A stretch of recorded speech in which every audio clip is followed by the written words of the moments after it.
আল্লাহ এতদিন আপনার হুকুম পালন করি নাই, আল্লাহ শয়তানের ওয়াসওয়াসায় পড়ে করছি গো, আপনি মাফ করে দেন। চোখের পানিগুলো ছেড়ে দিয়া যদি আল্লাহর দরবারে আপনি দরখাস্ত করেন, আমার আল্লাহ বলেন বান্দারে যৌবনকালে যদি একবার ডাক দেস, আমি ৭০ বার বান্দা তোর ডাকে জবাব দিই।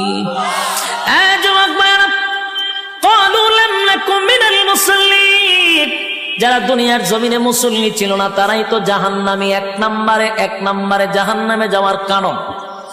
আল্লাহর নবী বলেন উম্মতেরারে হাশরের মাঠে যদি হিসাব হয়, আউয়ালু মা ইউহাসাবু বিহিল আবদু ইয়াউমাল কিয়ামাতিস সালাহ, কিয়ামতের ময়দানে সর্বপ্রথম হিসাবটা হবে নামাজে। বলুন কিসের? ১ নম্বর হিসাব হবে নামাজ।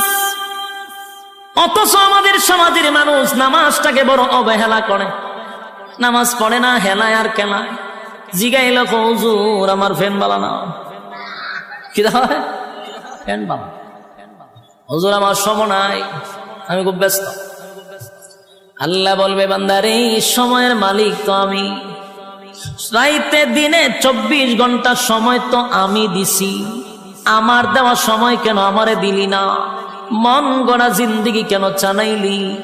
আমার দেওয়া সময় কেন আমারে দিলি না?